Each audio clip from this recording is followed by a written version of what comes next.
Okay, we're in the right spot. We are. Okay, good. Let's see what we can pull together here from what we have explored today.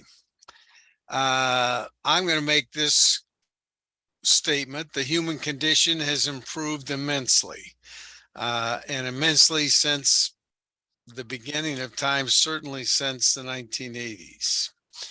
But most of the gains were achieved by those living in economically free areas.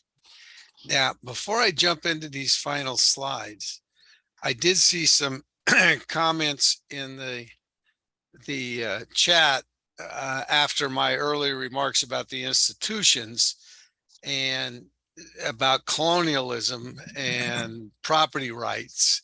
And so I'll take just 2 minutes to speak to that.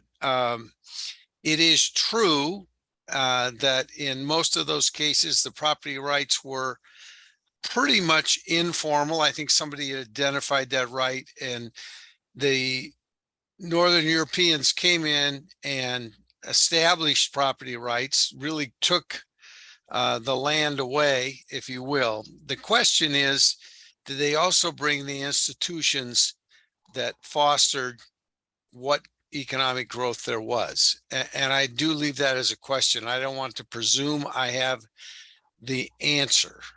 But you need to realize that that sort of immigration from Europe brought with it the formal institutions. And while it had that not come, it might mean that Africa was unchanged, but would Africa be poorer or wealthier than it is today? And I don't think we have the answer to that. What we do know when we look at data is that the institutions do foster economic growth. Had we not taken those institutions from Europe to Africa, we can't say. We don't have any evidence one way or the other. So with that, let me go on here with the human condition has improved. This was a little chart I came across that I really like, showing the escape from global poverty. I don't know if you can see the bottom of the screen there, that this color represents people not in extreme poverty over time. People not in extreme poverty. And this one, whoops, wait a minute, they're both the same. This is the not, excuse me. The first one was the people living in extreme poverty. And that fits with all the data that we've looked at so far, and that it really begins to go down at an accelerating rate after about 1981, and certainly as we hit the 90s. And that fits with the information that you could see if you run through the years on Gap Finder.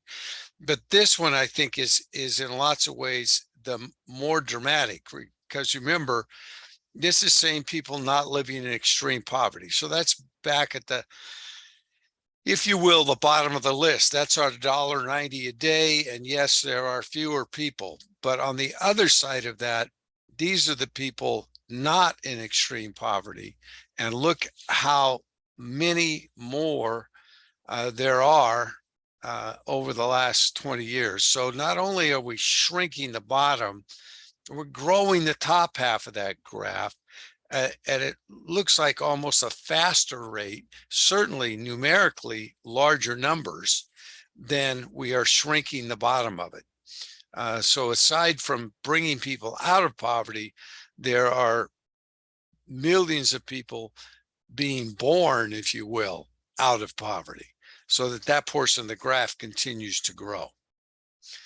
All right, we've already talked about, some of you in your groups, Debbie, as she was debriefing that last activity, the Fraser Institute and this economic freedom research that they do.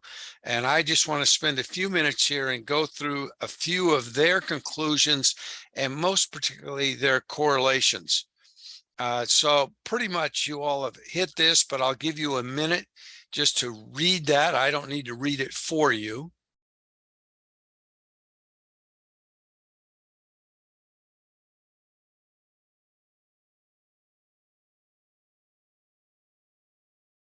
Some of you were identifying even in your answers some of these things that the Freedom Index of the world points out, things we've been talking about: private property, rule of law, sound money, regulation and tariffs, which speaks to open markets, regulation of business, labor, and capital markets, which speaks to the open markets.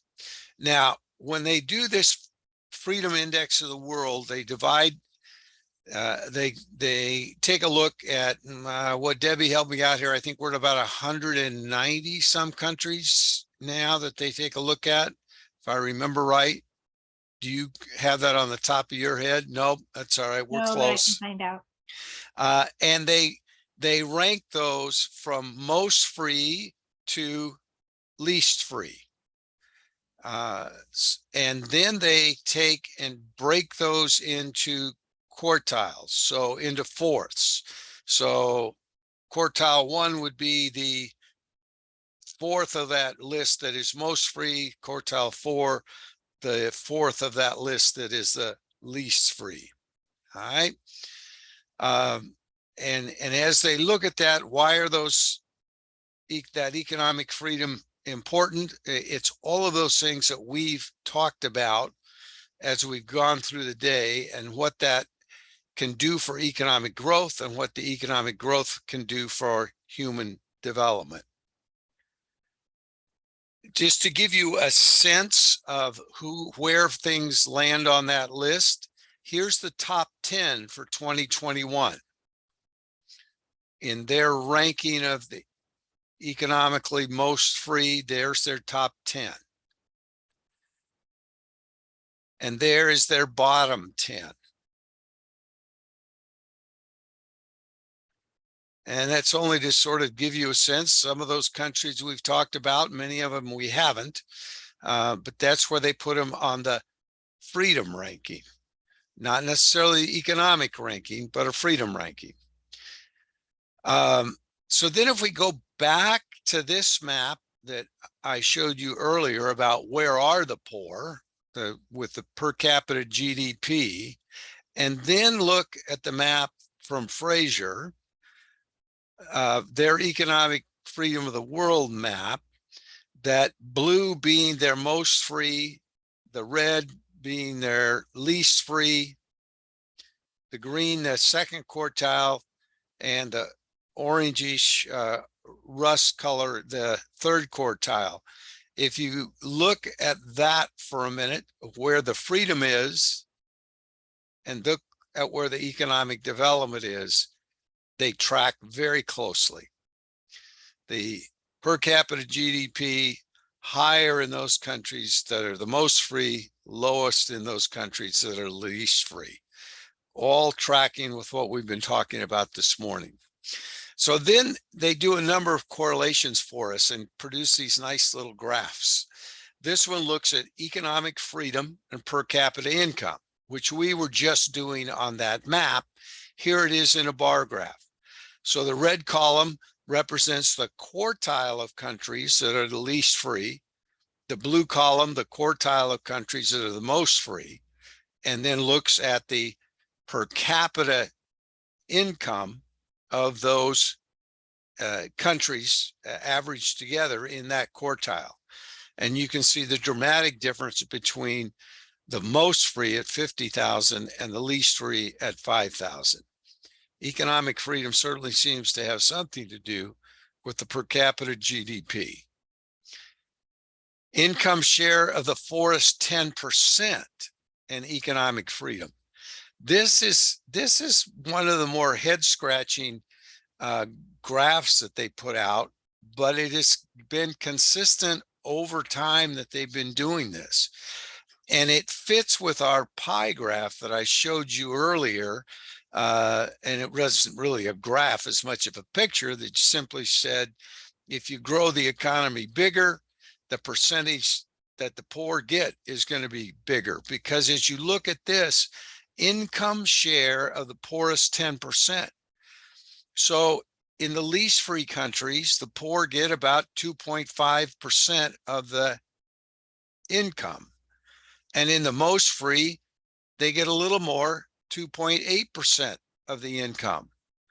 But pretty much it's consistent across all of those quartiles. So if they're all going to get the same percentage of the income or be relatively close, these numbers from the previous graph become very important. Do you want 2.5% of $5,000, or do you want 2.5% of $50,000? As the economy grows, it lifts everyone, but it doesn't necessarily change that distribution, but it lifts everyone. And this raises a question, a goal question that we sometimes hear in people's discussions on economics. Sometimes it seems like it's more important to make it even than it is to make it more. Making it even here would tend to make them all poor, not more, because they're already even in the percentage of the income that they get. Income of the forest, this just takes that previous graph and puts it into dollars and cents. So would you like to be poor in the poorest 10% and get 14,000 in the most free countries, or in the poorest 10% and get $1,500 in the least free? So again, that economic growth factor becomes very important. Some other correlations: economic freedom and life expectancy. You're going to live longer in more free countries. And as we've seen from the other data, you can transpose in there, you're going to live longer in richer countries. Economic freedom and infant mortality. Where do you want to have your kids born? In a free, rich country, or in a poor, less free country? Economic freedom and UN World Happiness Index. They actually, the UN surveys people and rates their happiness with their lot in life. And you can see in the most free, people are happier. We sometimes get the argument that, oh, but it's so hectic in the rich countries, simple life, and some of those others, they're happier. No, they're not. And the UN actually goes out and looks at that data. The effect of economic freedom on poverty rates. Now remember, the poverty rates is the percentage of the population that's in extreme poverty, not the number, but the percentage. And you can see they've even broken it out at higher levels than the 190. They have 190, 320, and 550. And the poverty rates much, much higher in the least free countries than the most free. Certainly making a case for economic freedom that leads to economic growth. Literacy, this one, I put its own separate graph because this one is fascinating to me. Here is, well, I got to get the rest out there. Yeah, wait, so one more now.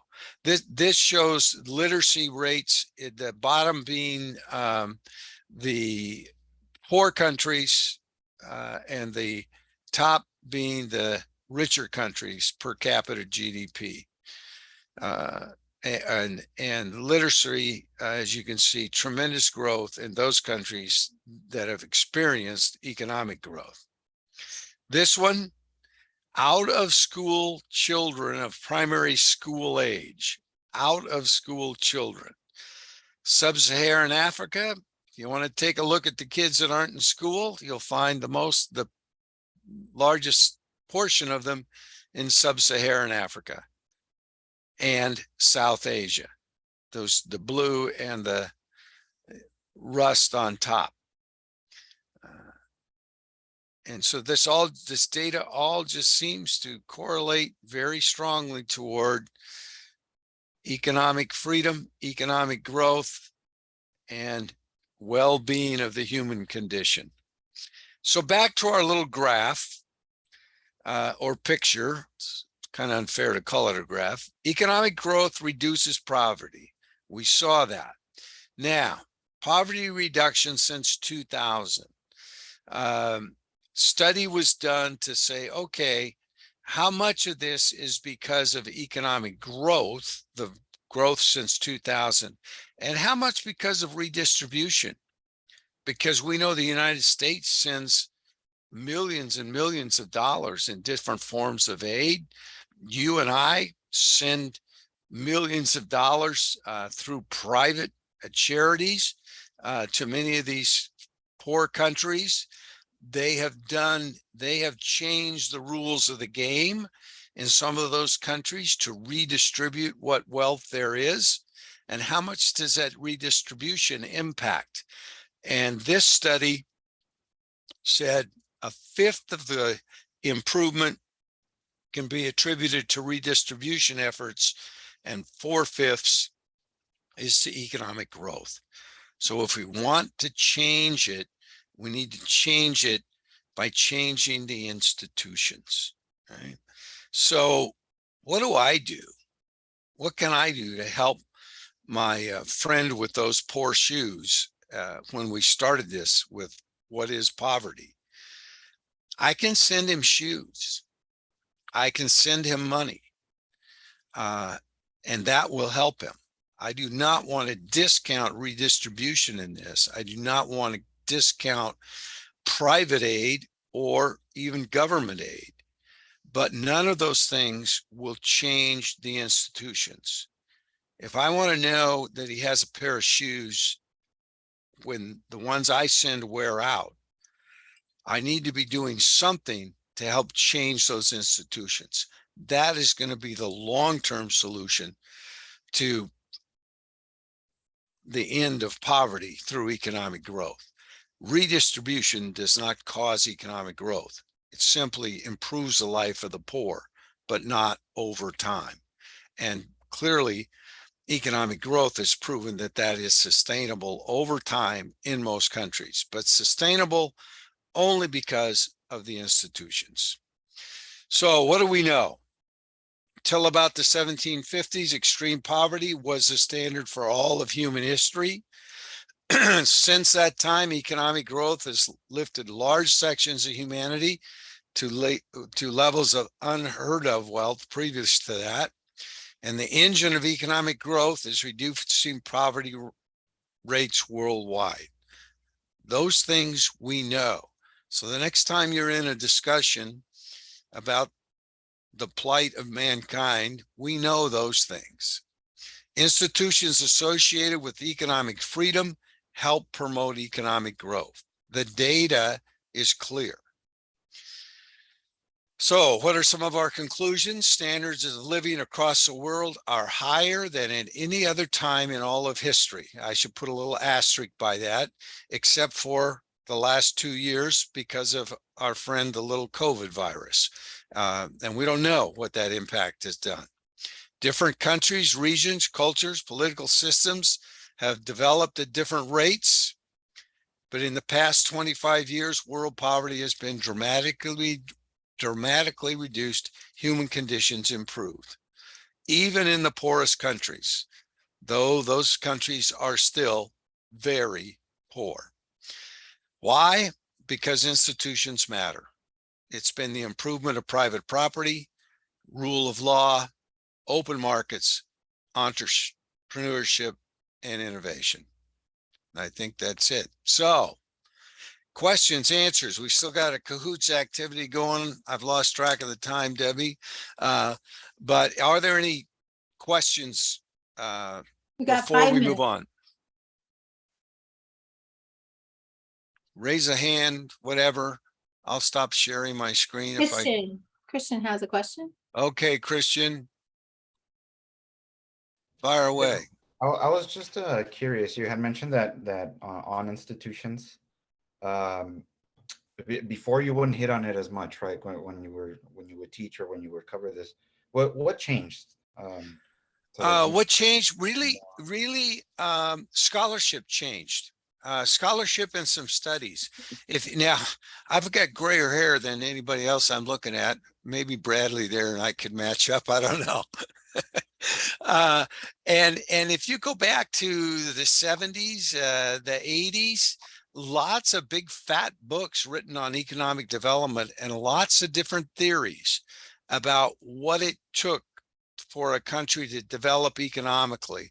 And the scholarship just got better. Our ability to gather the data improved immensely, I would say, during that time. And so the importance of the institutions, that knowledge just really began to emerge. A Nobel Prize winner by the name of Douglas North, who initially did a lot of work and some writing about economic development in the history of the United States, kind of switched his focus to international economic growth. And that's really what he was given the Nobel Prize for. And it was his work on distilling that information and data that saw the importance of the institutions emerge. And so it really was just a change in the scholarship through the 80s and 90s, that so by the 2000s, much more consensus among economists that institutions lie at the bottom of the economic growth. Anybody else? I have another question. I hope you don't mind. No, I don't mind. Yeah. So my question, I guess this is a more of a like a normative discussion. The same kind of like neo-institutionalism happens in political science, right? What would you say, or what would be like as an informed debate for countries that have I think the importance of informal institutions, that being culture, right? So I think a lot of the countries where we don't see as much growth or as much lifting people out of extreme poverty is because even with the formalized institutions that we might even bring in, sometimes unwillingly, the informal culture or the culture doesn't accept them and they kind of revert back. So, and we can name like a bunch of countries of like Haiti and Iraq and such. Yeah, I think you are right on track, and that becomes problematic, I think, to economic growth, but it also becomes a question to debate. Do you want to change those societies and that culture and those informal institutions that stand in the way of economic growth? I'm going to step on Debbie here a little bit, but one of the conclusions that some have drawn from that ultimatum game that she was talking to you about, which has been run with all kinds of people in all kinds of different cultures around the country, is that people are more willing to have equal splits in this game in economically developed countries than in non-economic developed, less formal, which is exactly the opposite that I think you might predict. That as you get more economically developed, then people are more interested in getting their right share, if you will, not even fair share, but getting more. But it turns out it's the other way around. And so some of those informal cultural things can definitely stand in the way. And it's there's some cultures that have grown up with not nearly the respect or importance associated with property rights. Our own Native American cultures, it seemed to be much more of a certainly a less formal property right, and certainly at the individual less property right, except then you find some examples of very cleared property rights that my understanding, even in some of the buffalo kills, you made sure you marked your buffalo. So that's a property right that they adhered to very clearly. So yeah, those formal and informal can get in the way of that economic development, I think. I have a quick question, if you don't mind, Ken. Sure. One slide I haven't seen, though, is that comparing the economic growth to the happiness index. You know, how happy are the countries that have the most economic growth, the highest level of less poverty? You know what I mean? We don't see that. It seems that when I look at it, it seems that the countries that experience the higher level of the happiness growth aren't the most free economically. They're up there. They're up there, but it's not really the most free in terms of the institutions that Well, we are talking about. actually, I showed you one slide there from Fraser that's opposite of that. It had the UN's happiness index, and they applied that to those quartiles of countries, and the quartile with the most free had the highest happiness index. I stand correct. I just didn't see that one. I'm sorry. Yeah. Yeah, which frankly, I was glad to see that. I'm not sure if I'd have predicted it, but I was glad to see that. But yeah, the data there even says the richer are happier.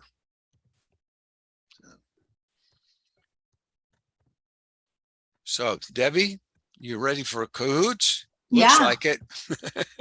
Here's a code to join Kahoot. So now in the classroom, you've all played this and you project it on the screen and the kids are connecting with their phones. And so they can see your screen and they choose the answer on their phone. Don't get confused, because in order here, you have to look on the Zoom screen to see the question. So it's a little easier if you pull it up on your phone. So you don't have to get confused by which screen do I look at to see the question and which screen do I look at to answer. So I recommend playing on your phone for Kahoot, so you can use your computer to see the question. All right, I see 48 of you connected. 50. We've got 77 in here. We're almost at 50. So take a minute to get connected to Kahoot. I'll put it in the chat here really quick for you. Thank you, everybody who's been sharing valuable resources and comments in the chat. You're going to go to kahoot.it. And the code for today is 3619831, no space.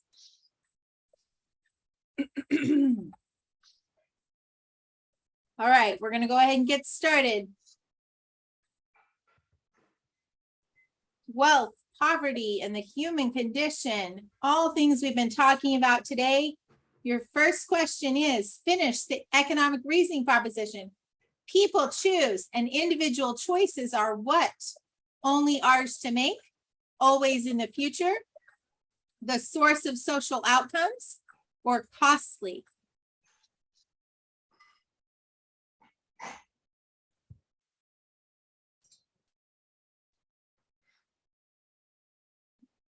People choose and individual choices are the source of social outcomes. That was one of the economic reasoning propositions Ken taught this morning in our first session.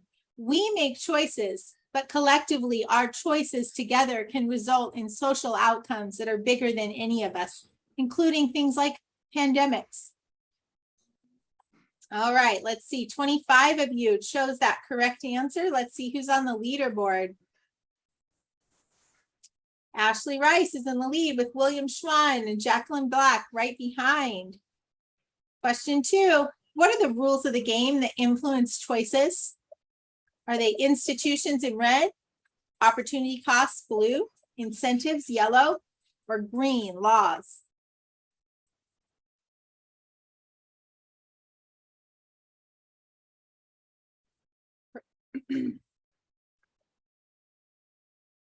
The correct answer is institutions. 35 of you knew that.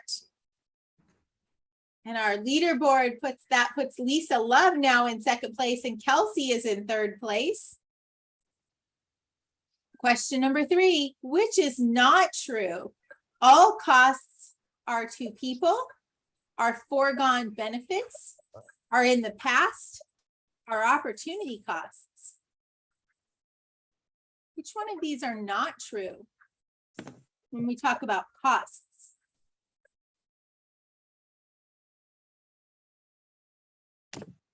All costs are not in the past.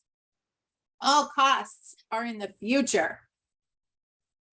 They're to people, They are foregone benefits and they're opportunity costs. So Lisa Love moves up to number 1, Ashley Rice is number 2, and Jan F is number 3. Which would be best for measuring economic well-being of individuals in a country? GDP in red, GDP per capita in blue, real GDP per capita in yellow, or the poverty threshold in green?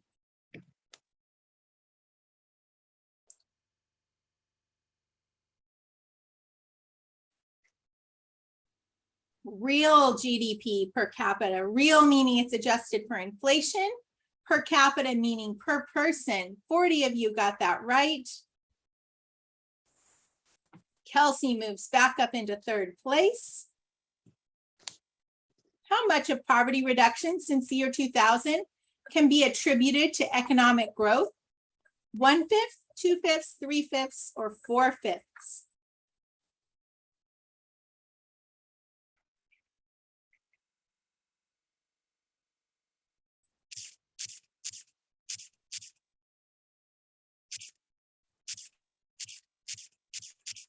(32) were listening. That was just recently said. 4/5.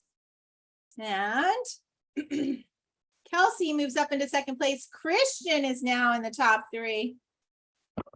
Question 6. Which institution is not associated with economic freedom? Rule of man in red, blue, open competitive markets, yellow, private property rights, green, entrepreneurship and innovation.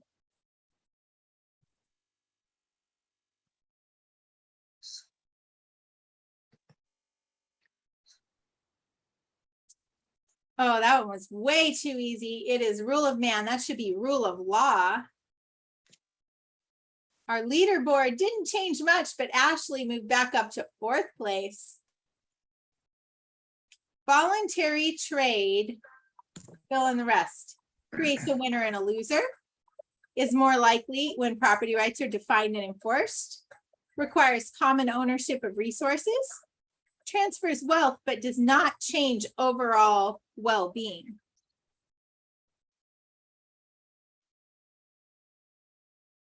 And the correct answer was blue, is more likely when property rights are defined and enforced.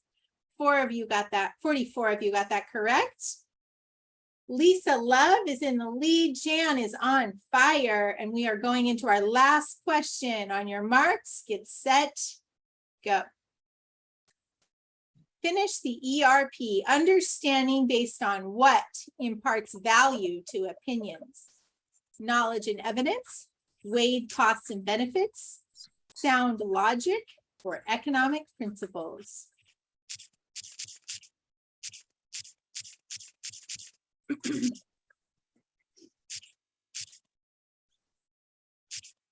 Knowledge and evidence. That's economic reasoning proposition 5 that Ken introduced this morning.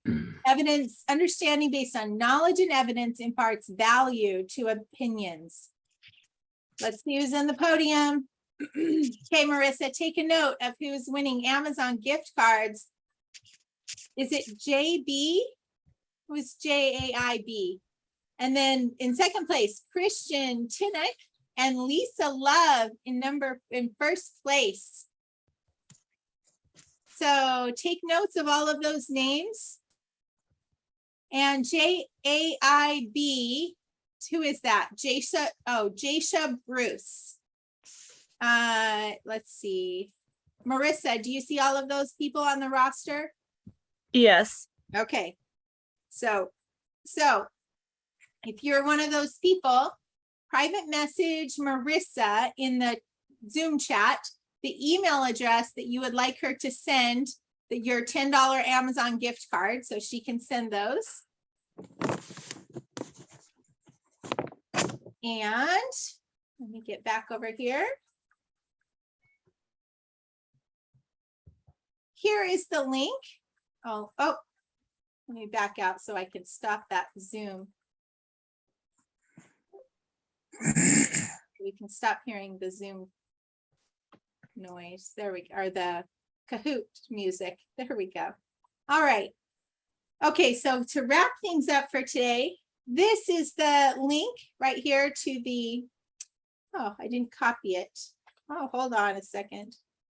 Let me just copy it and put it in the chat for you. Whoops, it's not going like I planned. Okay, I'm going to put this in the chat for everybody. Send to everybody in the meeting. Okay, if you click on that link right now in the chat,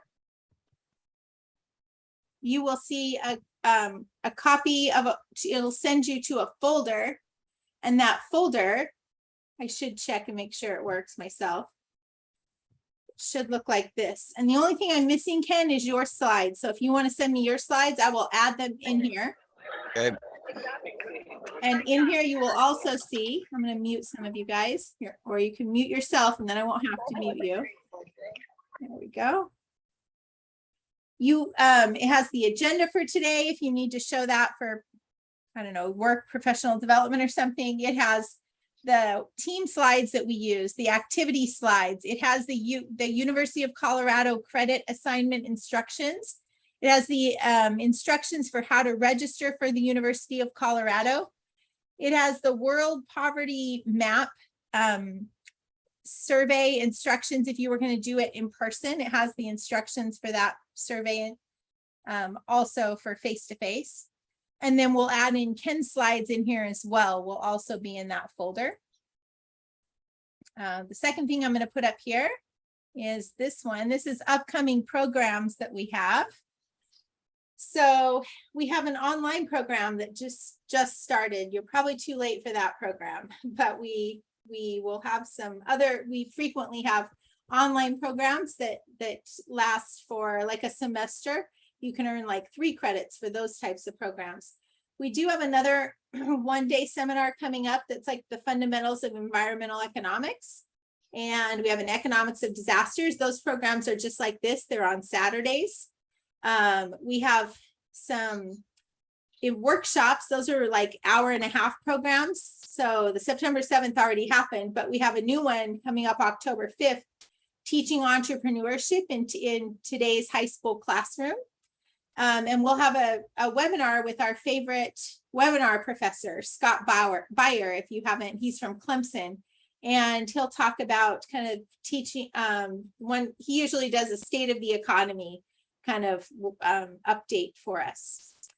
And then some other in person, if you're in one of these locations or could get to one of these locations, watch for information about one-day seminars. These are all about the environment. And we also have one on the federal budget, all coming up in Birmingham, Arkansas, Mississippi, and Texas. So those are upcoming programs. And the last piece of information is we have an evaluation for you to complete. So in order to get your stipend for today, you'll want to make sure you complete the evaluation. And Marissa just put that in the chat for you. So go ahead and click on that link as well.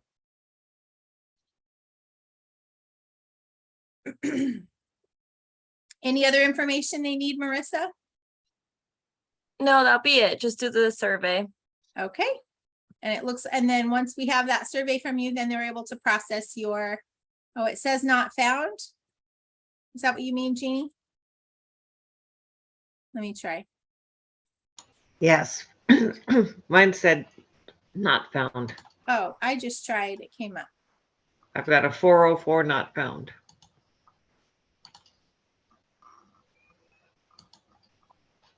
Am I still sharing my screen? So I just clicked on it, it worked, and then I copy and selected and it also worked. Anybody else having trouble? You're having trouble, Paul, or yours came up? You're having trouble. I was able to get it when somebody else posted it. Oh, okay. Oh, okay. Looked like the second time you posted it, it worked, Marissa. All right. So you don't have to stay connected to complete it. We just need you to complete the evaluation, and then Marissa will be able to process your links. So thank you everybody for giving up a good chunk of your Saturday. We really appreciate that for this workshop today. We know that that comes at a high opportunity cost for teachers. So, and also for Ken and I, but we always enjoy doing these kind of things. And it's actually lower opportunity cost for us than if we had to travel to one of your states to do it. So, and we get to see more of you, because if we did this in person, we'd probably only see 25 or 30 of you. So we got to see double of you today because it was virtual. So thank you for all for coming today. And we do hope to see you in an in-person program in the future. Watch your FTE, notifications that come out. Ken and I got a preview of the upcoming programs. So we know there's going to be like issues programs in January, probably in Arizona. There'll probably be something in like Las Vegas, nice places when the weather is yucky. Everywhere else, we have some nice programs that'll be coming up in places where the weather will be nice. So, all right. Thanks again, everybody, and we'll see you in the future. Bye-bye. Bye, guys.